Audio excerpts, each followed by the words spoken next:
Hello everyone, it's Seth, probably better known as Saffron Olive, and it's time for another edition of Streets of New Capenna Commander spoilers. So a little while ago, we covered the Grixis deck. We're on to the world of Bant, and oh my goodness, do I love this deck. This is my favorite deck so far. We still got 3 more to go, so we'll see. Maybe something tops it. But for now, this Bant counter shenanigan deck is so sweet. I absolutely love it, which means we should probably jump right into it. Start talking sweet new Capenna Commander cards. Before we do, 2 quick reminders. Number 1, to keep up on all the latest spoilers throughout the day, head on over to mtgpreviews.com. Number 2, if you need to pick up some Streets of New Capenna Commander, or really any cards, you can get them from our awesome sponsor, Card Kingdom, by heading over to cardkingdom.com/mtggoldfish, and even get a free goldfish sticker. Just let them know you want one in your order notes, and they'll hook you up. Anyway, let's talk Streets of New Capenna Commander. Alright, so it is Bant deck time, and we've actually already talked about 2 of the 3 new legends in this set, Cross in Pierre, or Perry the Pulverizer. Not going to get into them again. Click on the card and watch the old videos if you want to hear more about these commanders, but these cards exemplify what this deck is all about, which is counter shenanigans. And I gotta say, I know I've only seen 2 decks so far, but this one is by far my favorite. This has so many neat cards, and it just does stuff we've never seen before. It's not +1/+1 counter shenanigans, there's shield counter shenanigans. This gives you cards that do just things with counters that we've never seen before. It cares about how many different kinds of counters you can get, all different styles of counters. It's a really cool deck. So our last new legend from the deck is Kiln Editor-in-Chief, a 4-mana 2/2 Azorius commander. This says when it enters the battlefield, it enters with your choice of a +1/+1 counter, a first strike counter, a vigilance counter, and then when a non-token creature you control enters the battlefield, if it has counters on it, put the same number in kind of counters on that creature. This is a ridiculous commander. On level 1, it's like Azorius Grumgull. You play it, it comes into play with a +1/+1 counter. Every creature you play is going to come into play with a +1/+1 counter. But remember, this says the same kind and number of counters, which means if you can get 10 +1/+1 counters under any kiln, every creature that you play is going to come into play with 10 +1/+1 counters. Plus, remember, we have a ton of different counters these days. Think of the Ozolith. And also, speaking of the Ozolith, if there's a single upgrade for this deck, probably get the Ozolith. I think this card's going to get a little expensive. It doesn't seem to be getting reprinted, and it is key for this deck. But there are so many different kinds of counters. We got shield counters for protection. There's double strike counters. There's flying counters, lifelink counters. There's indestructibility counters. There's vigilance counters. So I think what you want to do with a Kiln deck is just try to load it up with as many counters as possible. It's pretty easy to protect with shield counters, and then every creature you play is just going to be supercharged with counters. So it seems like a really fun build around. One of the commanders I'm most excited to build around so far, because it just plays in such a unique way. We also got a ridiculous number of support cards. Every single card in this deck, I believe, refers to counters in one way or another. So we got Skyboon Evangelist, 5-mana 3/3 flyer, enters the battlefield, supports 6. So you put a +1/+1 counter on up to 6 different creatures. And then when a creature with counters on it attacks one of your opponents, it gains flying until end of turn. So this is essentially like an upgraded Gladeheart Cavalry, which needed an upgrade. Gladeheart Cavalry, even in counters decks, doesn't really see play. This is a cheaper flying version of it, mixed with the Absent Falconer, which is actually a pretty good counter card because it gives your team evasion. And Skyboon Evangelist does the same thing. If you're playing a deck that's built around putting counters on all your stuff, which is kind of what this whole precon's about, this is just going to send your entire team to the air every single turn, allow you to kill people really quickly, especially since you have counters. Those creatures are probably going to be pretty good. So I actually think this is pretty playable if you're playing some sort of creature heavy counter style deck. We also got some more mono white card draw in Angelic Sleuth. 3-mana 2/3 flying. When another permanent you control leaves the battlefield, if it had counters on it, investigate.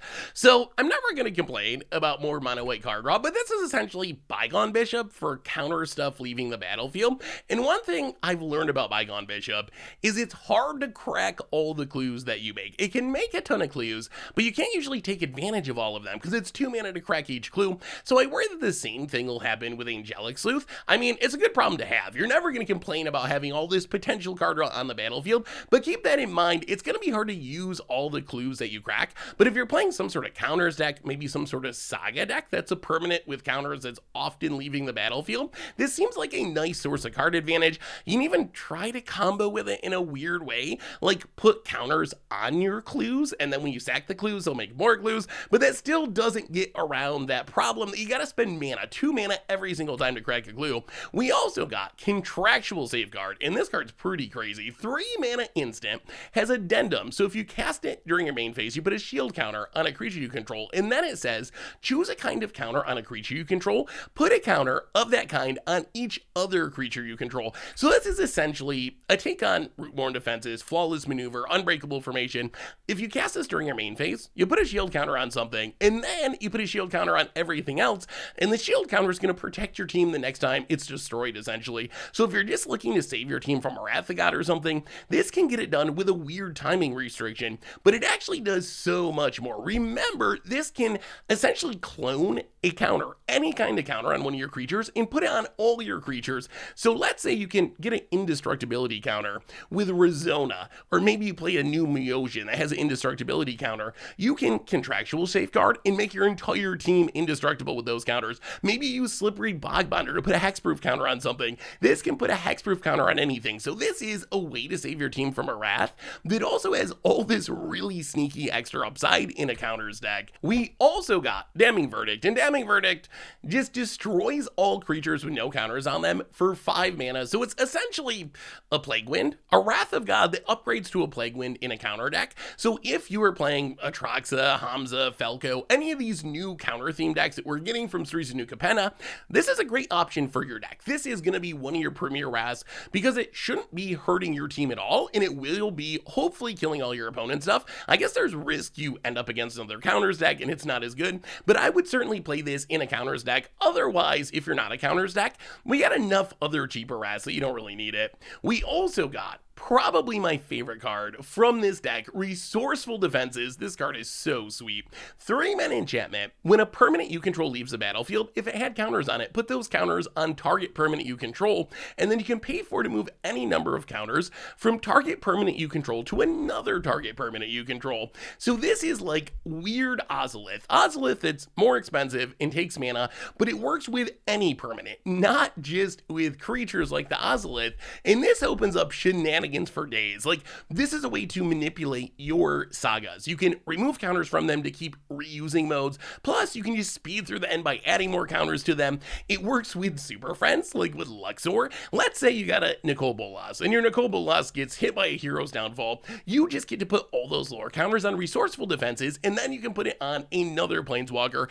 Also worth noting, it just says leaves the battlefield. It doesn't say destroyed. So this means you can get counters on like Kaya Ghost Chieftain in Blink itself to get those counters on another permanent. You can put those counters on another Planeswalker and ultimate them. So this is an easy way to instantly ultimate Planeswalkers, even easier than Luxor, I think. This is close to doubling season level if you build around it a little bit. Then we got other stuff that cares about counters not being on them, like Dark Depths would prefer to have no counters, because then you get a 20/20. Resourceful Defense is just 4 mana. Move all those counters to something else. You get your Marilage. If you want to try to win with Divine Intervention, removing the counters, well, I guess not win, but draw the game with Divine Intervention, Resourceful Defenses gets it done. Kind of gives you the prison game with 9 lives or Delaying Shield. You can just keep removing the counters, so you're never going to die. So I think that this card is awesome. Also, probably the easiest way to win with Darksteel Reactor. I've always wanted to win with Darksteel Reactor in Commander, but it's really hard to get 20 charge counters. But you can use this to get charge counters in other ways, and then just dump them on Darksteel Reactor for the win. You can even do really sneaky things where you can like get a Death Touch counter from a creature like Grim Dancer, and then put it on something like Pyrohemia. So now you have an enchantment that has Death Touch, and then you activate it and it pings everything. Gonna need a way to not have to sacrifice it. That is a bit of a concern with Pyrohemia and Pestilence, but still, these are shenanigans, synergies that literally were not possible. You just could not do this. I don't believe in Magic until Resourceful Defenses came around, so I just love this card. This card is so cool, so awesome, so unique. I expect this to be one of the chase cards from the set, and it's one of the cards I personally am most excited to play with, because it just does things that we've never seen before in Magic, which to me is one of the most exciting parts about new Commander releases. We also got Shield Broker, which is essentially Mind Flayer that puts a shield counter on something, and it comes into play. You get to steal a non-commander your opponent controls, you put a shield counter. Once you lose the shield counter, it comes back. Yeah, if you want a Mind Flayer and you're in a counter shenanigan deck, that's probably okay. Although it is a bit of a bummer that you can't steal commanders. We also got Family's Favor, a new enchantment that can put shield counters on things. Maybe draw cards. When you attack, you put a shield counter on target attacking creature, and then until end of turn that creature gains, when it deals combat damage to a player, you can remove a shield counter from it if you do draw a card. So this is kind of like a weird curiosity. It seems a little bit slow to me. It's only hitting on one creature, and then you're drawing one card if you remove the shield counter. Is it worth it? I don't know. There's a lot of green 3-mana enchantments that draw cards in various ways. I guess this one's good if you can take advantage of the shield counter, if you can proliferate it, if you can move it around other creatures, some of the shenanigans we've been talking about. So it works well with this deck in specific, and it's probably very good in the precon deck, but I do think in a random generic deck that doesn't have a lot of counter synergies, probably not going to be fast enough.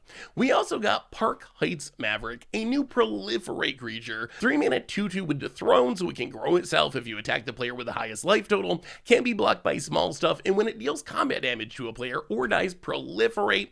So essentially a Thrumming Stone mixed with Martyr of the Cause, which is pretty good in a counters deck. Like if your goal is to load up counters on your commander, move them around, do all these shenanigans, you want as many good proliferate effects as you can get. And even though Park Heights Maverick starts off small, if you can attack the player with the highest life total and start getting those Dethrone counters, then it's going to snowball itself, start adding counters to itself. Worst case, it dies and you get to proliferate. We also got Gavel of the Righteous, a really slow equipment. 2 mana, you can equip for 3 or by removing a counter from it. It says beginning of combat on your turn, put a charge counter on it. Equip creature gets +1/+1 for each charge counter on it, and as long as it has 4 or more counters on it, equip creature has double strike.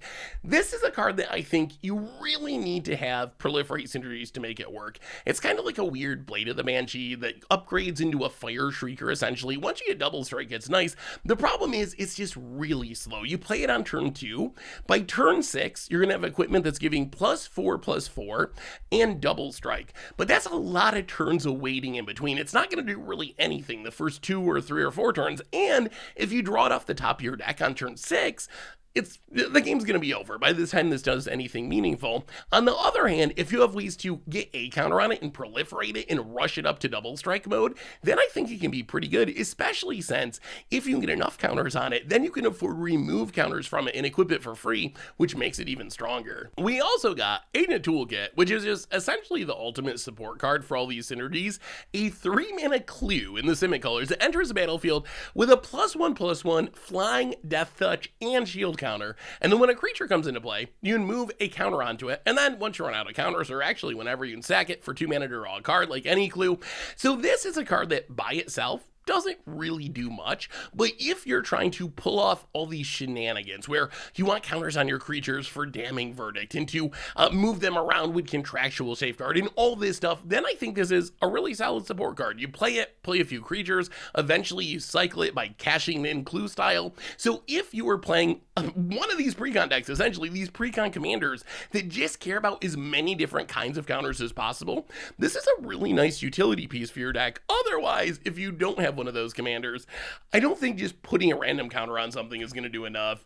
We also got Storm the Forbs, a card that, once again, if you're in a counters deck, can be insane, otherwise not super good. 4 mana blue instant. When you cast it, you get to copy it for each kind of counter among permanents you control and choose new targets for the copy and return target non-land permanent to its owner's hand. This seems like a staple for Perry the Pulverizer in specific. If you're playing a deck that doesn't just care about counters, but as many different kinds of counters as possible, then Storm the Fronts can be very good. How many permanents do you need to bounce at instant speed for 4 mana for this to be worth it? probably 3 or 4. So if you're just like a +1/+1 counter deck, this isn't going to be enough. But if you're a deck that's trying to get, 5, 10 different kind of counters on your stuff, then this could definitely show up in your removal slot as kind of a weird take on Cyclonic Rift, where you could actually get to the point, if you had enough different counters, where you can bounce all your opponent's stuff and leave your stuff unharmed. We also got our Bant Confluence, Broker's Confluence. So 5-mana instant, you choose 3, you can choose this same mode more than once, proliferate, target creature phases out, and counter target activated or triggered abilities. So once again, this is a card where the value is mostly in flexibility. All of its effects are probably 1 mana. Contention's Plans proliferates, that's 2 mana, but you get to draw a card. Slip Out Back, that phases out, but you also get a +1/+1 counter. Stifle is a counter mode. So it's not ever going to be mana efficient, but doing this at instant speed is pretty sweet. In just a fair counters deck, the proliferate mode can take and grow your creatures during combat, for example, which is pretty nice. The other modes, they have some usefulness, like phasing out can save your stuff, get a blocker out of the way, countering activated or triggered ability, good against fetch lands in specific. I think what I'm most excited for, though, is just the triple proliferate mode. We've seen Plane-Wide Celebration be used to insta-ultimate Planeswalkers. You can proliferate up to 4 times with it, but Broker's Confluence, much cheaper, but it's still enough to instant-ultimate a Planeswalker. If you can somehow, play Tamiyo and Broker's Confluence in the same turn, you just triple proliferate, get Tamiyo up to 7 loyalty, ultimate at the turn it comes into play, then you get an Omniscience and you're drawing cards, and this works with many other Planeswalkers as well. So in a deck that cares about counters, Super Friend style deck, any of these counters decks we've been talking about, Broker's Confluence I think is actually pretty sweet, just because of the triple proliferate mode, which adds a ton of value. We also got Aven Courier. Speaking of proliferating, this is kind of a twist on proliferation. 2 mana 1/1 Bird Advisor. When it attacks, choose a counter on a permanent you control. Put that kind of counter on target permanent you control if it doesn't have a counter of that kind. So unlike proliferate, this is not adding the same type of counter to the same thing. This is taking a counter that's on one of your things and putting it on another thing. So this is a nice way to move around your shield counters, move around your indestructibility counters, essentially adding more counters to the battlefield, which is what you want with most of these decks we've been talking about. We also got Bribe Taker, which is just your big top end in a counter deck. 6 mana 6/6 with trample. When it enters the battlefield, for each kind of counter on permanents you control, you can put your choice of a +1/+1 counter on it, or that kind of counter. So essentially, you play this, hope you have a lot of different kinds of counters, you get a bunch of abilities on it from a Crystalline Giant or whatever, and then if you have permanents that have useless counters, like a lore counter from a Saga or a loyalty counter from a Planeswalker, then you can choose to put +1/+1 counters on it instead. So I feel like in a counters deck, this card's probably fine. It's going to be big and scary. So this card really depends on the scenario. Like, when things are going well and you got a bunch of counters on the battlefield, it's going to be huge and have a ton of abilities. On the other hand, on an empty board without a bunch of counters around, it's kind of just a 6 mana 6/6. So as long as you can dodge the farewell, could be a pretty sweet finisher for a counter deck. Anyway, that brings us to the end of our Bant precon. So let me know what you think. Which card from the deck are you most hyped about? Where are you putting them? What are you building? What are you brewing? Are you picking up the deck? Let me know in the comments. Thanks for watching, everyone. I hope you enjoyed it, and I'll be back shortly with even more precon coverage once we get our next deck. So until then, have a great one, and I will talk to you soon.